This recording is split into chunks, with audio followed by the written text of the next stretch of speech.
9 महीने आपकी परवरिश माँ के गर्भ में की, जब कोई आहार ना कोई बाहर से जा सकता ना पहुँचाया जा सकता, तो वहाँ भी उसी ने आपका पेट भरा।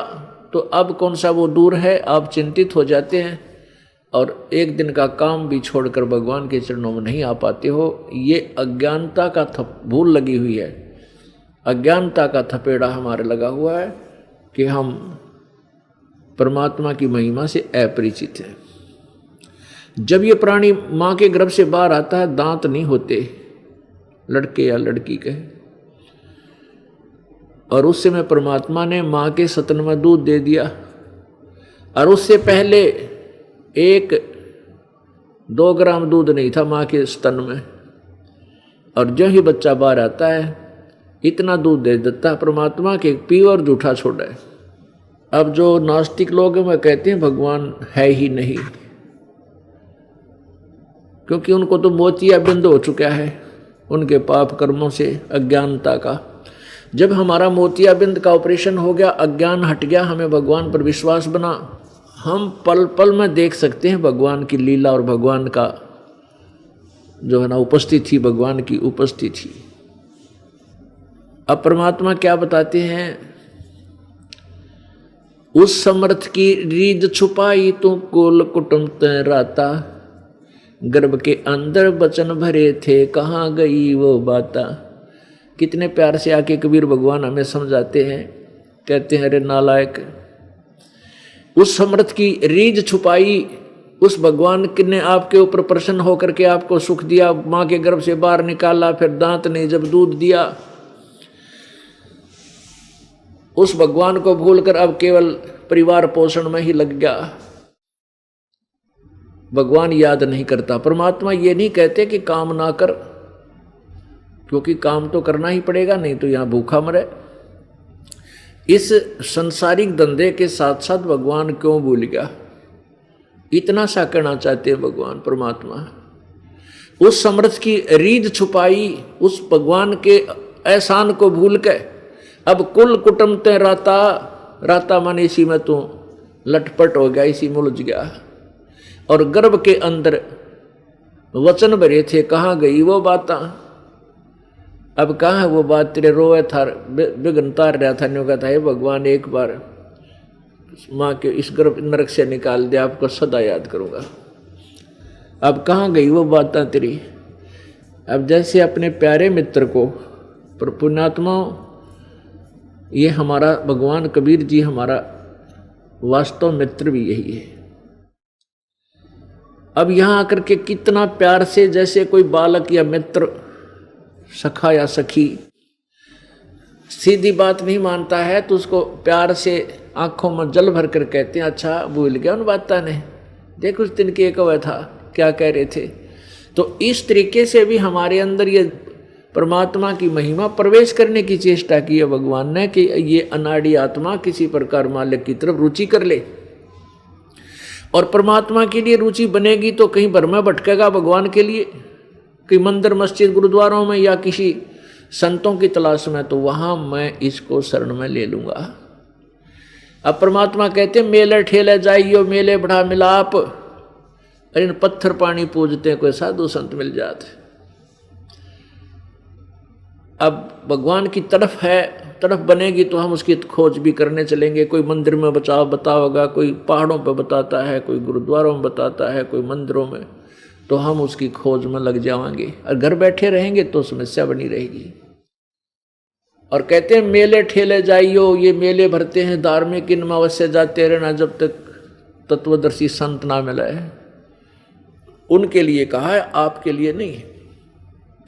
और मेले ठेले जाइयो मेले बढ़ा मिलाप, और इन पत्थर पानी पूजते कोई साधु संत मिल जाते। ये परमात्मा की प्यारी आत्मा भगवान का संदेश लेकर हमारे बेटा बच्चे बेटी बेटियां बेटे जगह जगह जहाँ पर भी कोई धार्मिक पर्व होता है वहाँ पहुँच जाते हैं परमात्मा का संदेश लेकर के।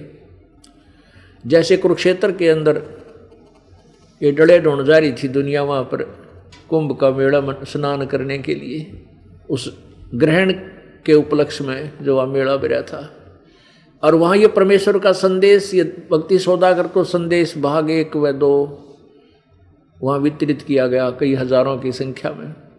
अब वो पुण्यात्मा वहाँ पत्थर पानी पूजने जा रहे थे, अब आगे आ रहे हैं परिवार के परिवार, उनको भगवान का सच्चा संदेश मिल गया। यदि वो घर बैठे रहते तो संदेश मिलना मुश्किल था।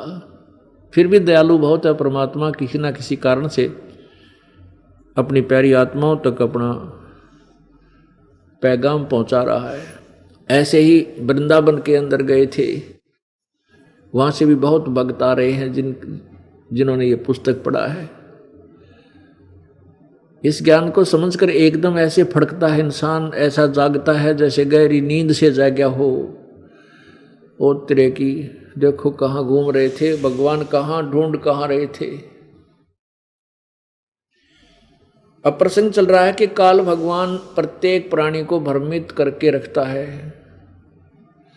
यही कभी विष्णु रूप बना लेता है अपने पुत्र का, कभी अपने पुत्र दूसरे शिव का रूप धारण कर लेता है, कभी अपने पुत्र ब्रह्मा का रूप धारण कर लेता है। अब पवित्र हिंदू धर्म के अंदर आप जी का हमारा जन्म हुआ और हम ब्रह्मा विष्णु महेश जी को सुप्रीम पावर मानते थे, इन्हीं को सर्वेश्वर महेश्वर कहा करते थे। ये ज्ञान किसने दिया हमारे को? हमारे गुरुओं ने, हिंदू धर्म के गुरुओं ने। और हिंदू धर्म के मुख्य गुरु कौन माने जाते हैं?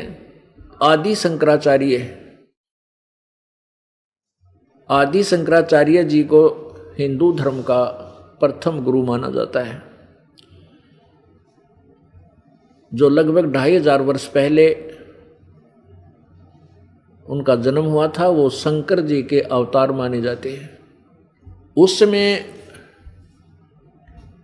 भारतवर्ष के अंदर धार्मिकता का अंत होने जा रहा था, नास्तिकता फैल रही थी। जैसे बौद्ध धर्म का प्रचार जोर शोर से हो चुका था। बौद्ध धर्म उर्फ नास्तिक, अब जैसे पूरा चीन रूस ये बौद्ध धर्म को मानने वाले थे, अब भगवान को नहीं मानते। और यही आग पवित्र भारतवर्ष में भी लगने वाली थी। उसी समय भगवान शंकर जी के लोग थे, भगवान शंकर जी की कोई विशेष आत्मा, विशेष गण, विशेष भक्त आदि शंकराचार्य के रूप में उनका जन्म हुआ। उन्होंने 8 वर्ष की आयु में ही दीक्षा ग्रहण कर ली थी और कुछ एक ग्रंथों को भी उन्होंने याद कर लिया था। उनकी कुल आयु 32 वर्ष थी, 32 वर्ष जिए वो। और 32 वर्ष में उन्होंने क्या किया कि जहाँ भी बौद्ध धर्म के जो मठ थे, डेरे थे, वहाँ अपने संत, अपने ऋषि, अपने अनुयायियों को वेद आदि जैसा उनको ज्ञान था उस ज्ञान से परिपूर्ण करके और उनके मठों के आसपास 10 प्रकार के सन्यासी बनाए उन्होंने। कुछ जंगल में रहने वाले, जंगल में जो प्रचार कर रहे हैं बौद्ध धर्म का, वहाँ जाकर उसका बाइकाट करें। और कोई गांव में कर रहे हैं तो गांव में पुरी बनाए, पुरी गिरी, पुरी जो पर्वतों पर जाकर उसका विरोध करेंगे वो पुरी। नगर में जो बौद्ध धर्म का प्रचार चल रहा था, गांव नगर नगर में जाके वहाँ उन पूरी सन्यासी बनाए। तो ऐसे 10 प्रकार के कई हजार की संख्या में अपने अनुयायी तैयार किए और बौद्ध धर्म को बढ़ने से रोक दिया, यानी पवित्र हिंदुस्तान में नास्तिकता का अंत कर दिया। ये एक महान उपकार किया है आदि शंकराचार्य ने। लेकिन आदि शंकराचार्य जी भी केवल शंकर भगवान के पुजारी ही थे। अब पुण्यात्माओं, इस काल भगवान ने किसी को नहीं बख्शा, सबकी बुद्धि भ्रमित कर रखी है। जब ब्रह्मा विष्णु महेश चक्कर में हैं तो आदि शंकराचार्य तो और भी निम्न सत्र की शक्ति थी, तो इनको भ्रमित करना